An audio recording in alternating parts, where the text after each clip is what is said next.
Wednesday, November the 10th. Free licence, bigger pension, still they moan.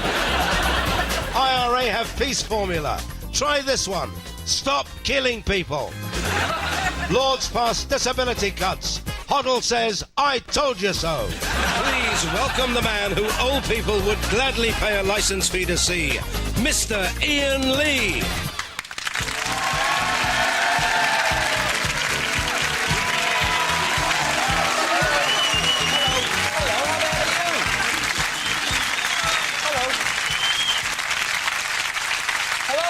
Welcome to the 11 o'clock show. Thank God for the Lords. Like Monica Lewinsky, they might be going down, but they ain't going down without a fuss. God bless them, they've had one last stab at rebellion over Labour's new welfare reform bill, which sticks the boot in the disabled. How ironic that it's people in wheelchairs who are standing up for their rights. Are disabled people the only ones prepared to fight? Will it be them that lead us to the barricades? And if they do, I hope there aren't too many stairs. It don't get much better than this, stick with me. The Lords, of course, have a vested interest. Most car parks have 2 or 3 bays dedicated to disabled parking and 300 ordinary spaces. With the House of Lords car park, it's the complete opposite. So what's the fuss all about? The government is looking for ways to cut back on payments to the disabled. They're even talking about means testing, which might sound reasonable to you, but bear in mind, if Tony Blair gets his way, the test will include an assault course. He's just not sure whether to base it on the Krypton Factor or Gladiators. Who knows? But please would you welcome the girl who's always in a welfare state, Daisy Donovan.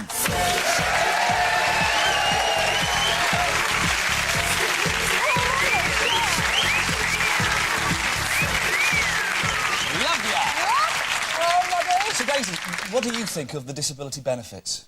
Well, actually, there are lots of benefits for being disabled. Think about it. How else are you going to get your photo taken with Esther Ranson?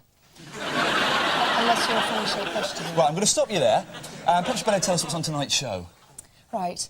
Booyakasha! We cash in on Ali G as he meets world-renowned economist JK Galbraith. How much money do I need to be a millionaire? $1 million or £1 million. For real, that is a lot of money.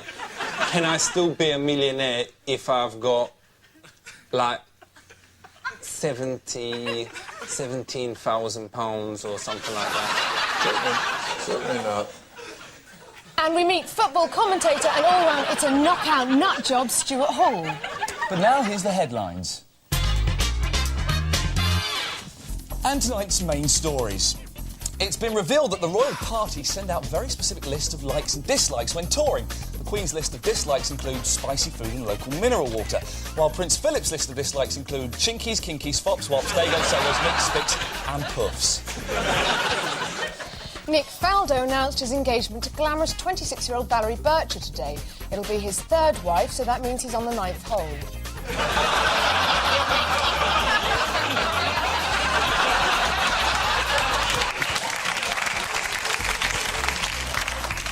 Doctors have warned that using the phone could lead to a series of strokes, particularly if you're phoning an 0898 number.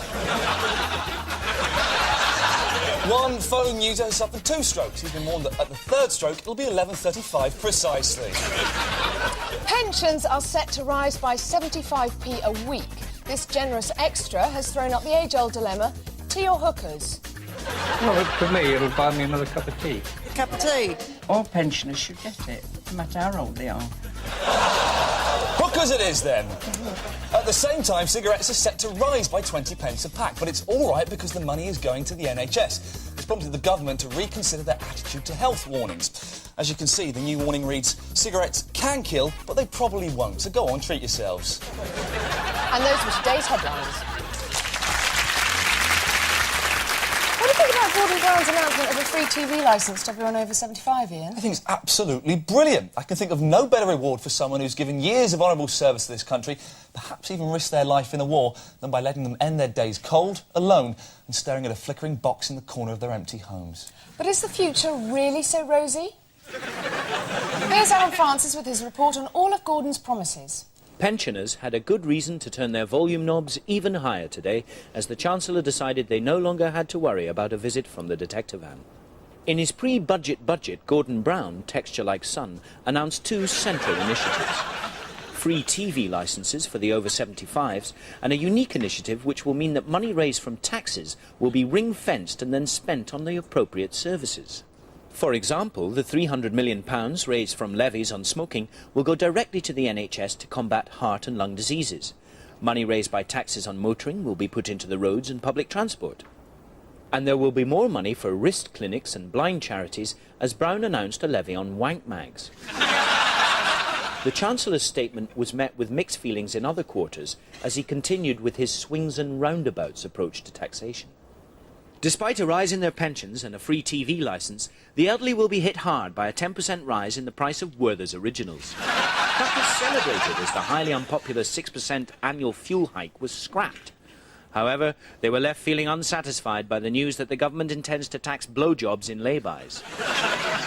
Gordon Brown also came under fire for not simply giving the pensioners £100 instead of the licence fee. But Brown countered by saying that they'd only go and give it to a spotty teenager in a shell suit who was pretending to be the wallet inspector. So what kind of person will benefit from this pre-budget which caters for pensioners, smokers and road users? Well, if Doc Cotton ran a haulage firm, she'd be laughing all the way to the bank. This is Alan Francis for the 11 o'clock show, London.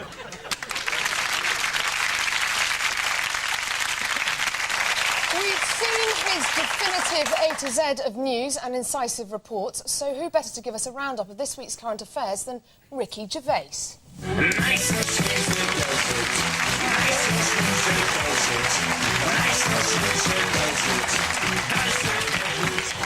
Gervais? Oggy. My mate's in. OK, calm down, Ricky. This is a serious news show. What grabbed your attention in today's papers? I'll be honest, I don't read them, but tell me what you're going to talk about and I'll tell you the score. Oh, I saw that thing you were talking about, the disableds getting up in arms about their benefit being cut and being means tested. And there was a fella on the telly. He was going, "Oh, I'm disabled." He wasn't disabled. He could walk. He wasn't blind. He was a funny-looking, weird little fella, though. He works. He's always worked. Those ones off Time Bandits. They're always working, especially this time of year with Panto and shit like that. But, I mean, I want to know how they're going to means test him, see, because you've got a fella going into the DHS every week with a tartan blanket over his legs. We can all do that. I've done it. I actually claimed successfully for... I was pretending to be disabled. I was getting £300 a week. I actually successfully claimed for a new pair of football boots. That's how stupid they are. But I mean, the same as with deaf. Anyone can pretend to be deaf, can't they? So, have you seen The Great Escape? Yeah, of course. Gordon Jackson, he's just getting on the train and he's been speaking German, gets on the train, suddenly the crowd goes, "Have a nice day," and he goes, "Cheers." Oh, he's fallen for it, you see, and he gets shot. I'm not saying shoot them, they're some of them are good, right? But when they come in, they go, "So you're deaf, are you?" And they go, "Yeah, I'm deaf." Right? "I'm lip reading." You go, "Yeah, here's your £300, off you go." As they turn round to go to the door, you go, "Are you a bender?" They go, "No, I'm not," and you've caught them. And if they go, "Yeah, I am, do you want some?" You've still caught them. You can't lose. Do blind people still get £2 off their colour licence? Yeah, I think so. What if their family's watching it? They're having a laugh at our expense. Yeah, Ricky, can we leave the disabled stuff? It's just mildly offensive. Go on. What do you think of Tony Blair ordering that the Gurkhas be present at the cenotaph? Good idea. Send them in first in case there's any trouble. Ricky, have you been following the Berlin Wall celebrations? Oh, no, a true fact about this. It's true story, this, right? That's the only man-made structure that you can see from outer space. Right, you're actually thinking of the Great Wall of China. What are you talking about? Berlin Wall. Right, just stay there 1 second. Coming up in part 2, Ali G. Recognise, check me after the break, talking to none other than JK Galbraith. Boom! But before the break, it's the new Barbie-style doll specially designed to give young girls a more positive role model. And it's a realistic size 16. Of course, to show that the larger lady can get a boyfriend, she will be accompanied by this new style Ken doll. As you can see, the male doll has a pull string so that he can talk to his girlfriend, like so. "You're not fat, you're just big-boned." Right, she is a fat lass. See you after the break.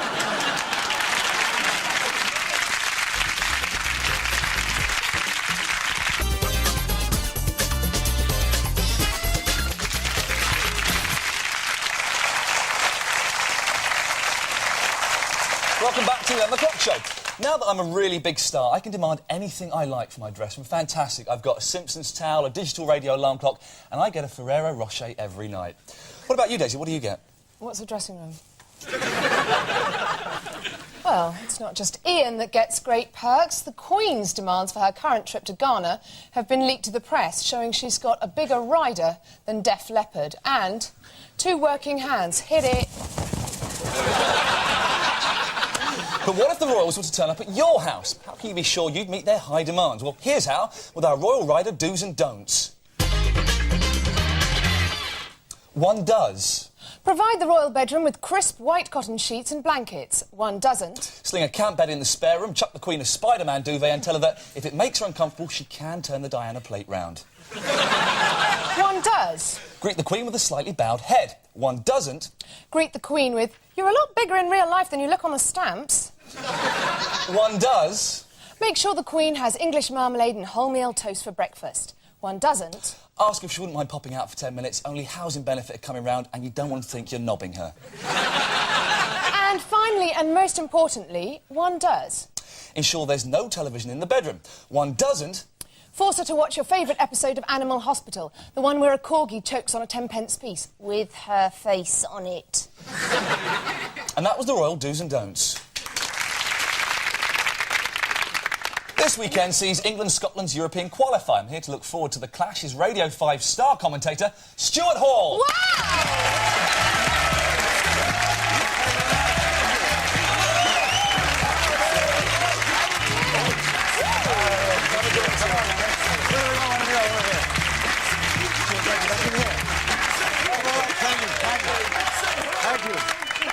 It's a pleasure to meet you. Night's candles are burnt out and russet dawn stands tiptoe on the sleeping mountain. Now, a poll says that 1 in 3 British people want to scrap the monarchy. You co-produced It's a Royal Knockout, which destroyed the reputation of the royal family. Are you saying I brought down the House of Windsor? I'm sort of implying it, yeah. Not true. Do you not think you did No, that? of course not. No, done before me. Well, your original and best 70s version got 18 million viewers. Yes. What do you think made it so popular? It's a knockout, just a frontier, Spiel or Grenzen. Took boys and girls from this country and introduced them to different cultures all around the world. And Isn't it us to just a different dating cultures as well. agency, And that was the whole point. We had a point of contact with Europe. Yeah, but... We're in the European Union and have no idea, and none of us have, what's happening in those countries. OK, we're talking about the foreign countries. When you did the internationals, which nation cheated the most? Well, it's rather difficult. The Italians were rather notorious for it. Really? What's the dirtiest trick the French played? The dirty trick the French played is speaking French. Now, you used to play for Crystal Palace, didn't you? Why did you give up professional football? There was no money in it. And you've also played in a celebrity football team as well, alongside, let me get this right, depressed mimic Mike Yarwood and dilapidated star George Best. Laugh a minute, was it? George Best was one of the greatest footballers the world's ever lived. Of course, fantastic. Alongside Pele and Sandy Matthews and Maradona. Yeah. Though you can't deride George. He took to the drink. But he used to run around laughing while he was playing. I mean, but wasn't he... Why not? But What's he wrong was with pissed. that? So what? Everybody did I don't that. care. George Best Pissed is a better player than most of the England team who are taking the field at Hampden Park on Saturday. Who are you going to be laughing at on Saturday? The England-Scotland game. It's going to be 0-0, boring. A battle of attrition, all midfield. No goals, no skill, no rhythm, no style. Now, Stuart, you're renowned as a football commentator. You make everything you say sound fun and exciting. Do you think you can give us a commentary of these dynamic dictators? The throw here. It's Boris doing his Smirnoff commercial. What do you mean? Sample the product. Break balls, drop bombs, get stinking rat ass. An inspiration for the Scots. And here's somebody feeling chilly. Yes. What's the recipe there? Deport half the country, tax the rest, live on the fruit just like Gordon Brown. And finally, Il Papa. The Vatican is worth billions and billions. But will you buy a second-hand Bible from that man? Ladies and gentlemen, Stuart Hall! I'm not good! I'm safe! I'm not good!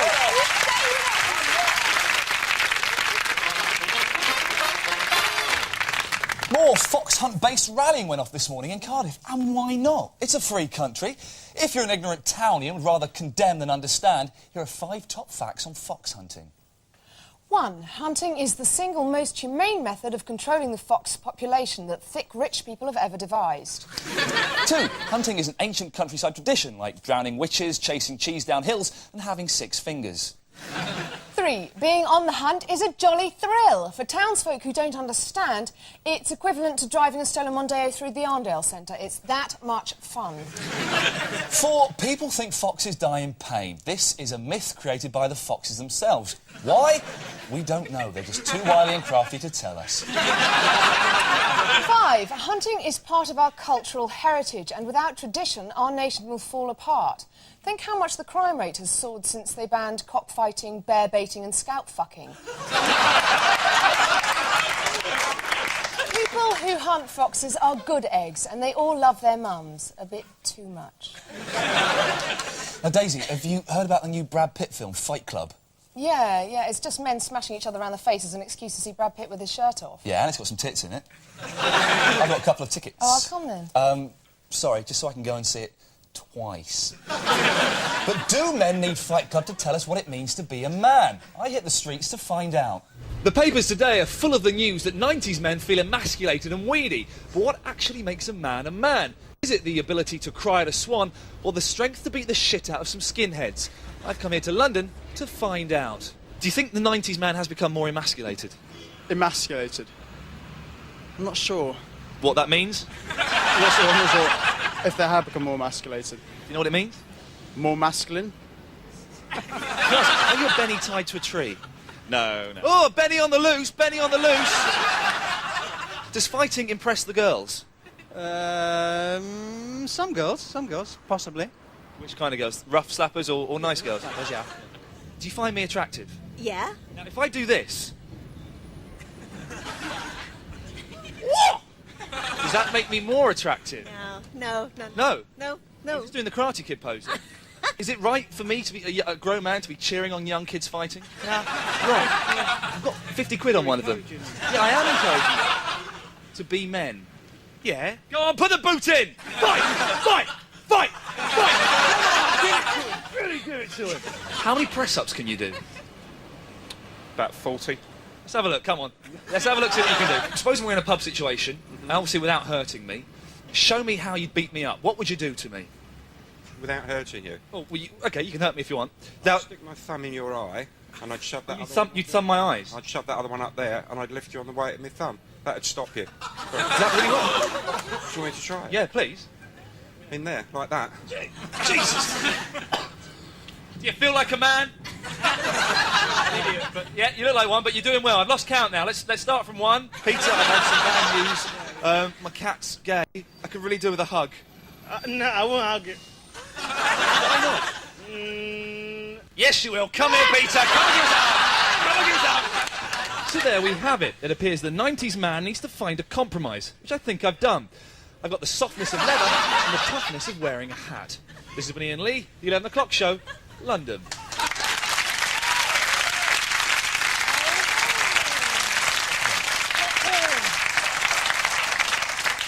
Now time for more news just in. Yesterday was National Curry Day. Today is I wouldn't go in there for a couple of minutes day. The Curry King of Newcastle is hoping to be in the record books after making a 3-foot chapati. Prince Charles, on the other hand, has a 4-foot man. In Romania, Maria Brujania has forgiven her husband for hammering a 4-inch nail into her head. She says it was a misunderstanding. She simply asked for a screw. Ava Morris, Britain's oldest person, has celebrated her 114th birthday this week. Sadly, she's in hospital recovering after fellow residents at her Staffordshire nursing home gave her the bumps. And that was more news just in.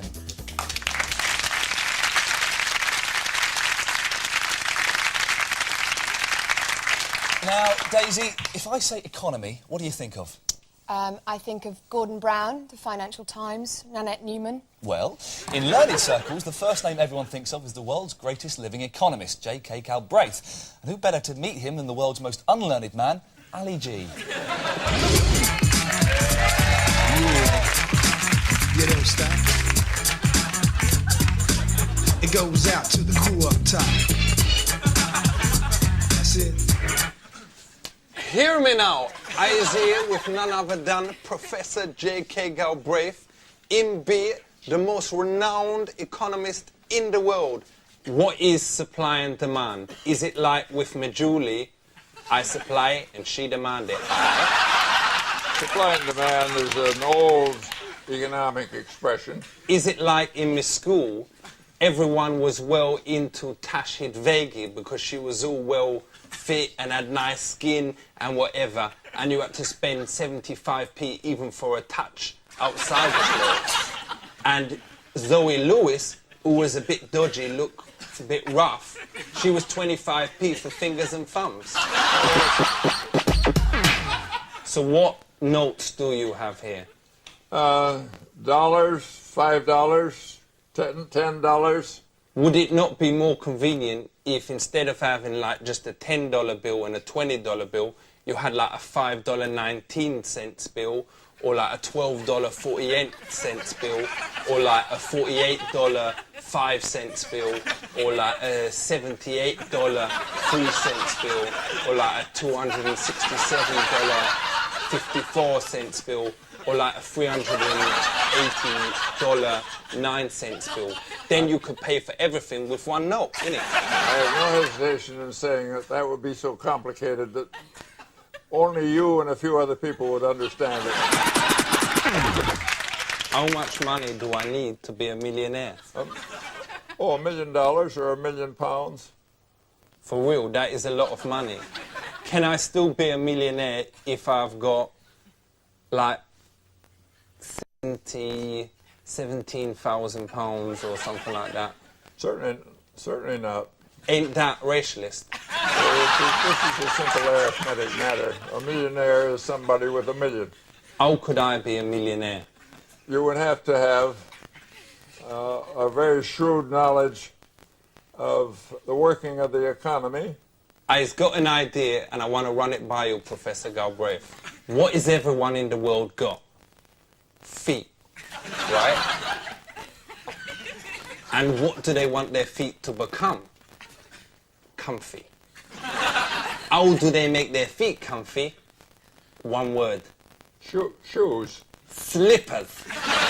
So my idea is to make slippers. Well, you will not be the only person with that idea. What? Well, check this. I was going to use the intranet, and I was going to do it on wwf.slippers.com. What do you think about that? I would point out that you will only become a millionaire making slippers, internet or not, if you make them cheaper than anybody else. What happened if I use the intranet and I do it instead of that address on wwf.swedishfunny.com? Because then everyone would think that they is going over to see some nice girls or whatever. And what would they see? My slippers. Okay, that's your risk, fortunately, and not mine. Do you want to invest some money in it? Certainly not. Thank you very much. Thank you. Big up yourself. The most famous and the greatest economist in the world, Professor JK Galbraith, in the house. Maximum respect. And if you ever want to join me over the slippers, that offer is still open.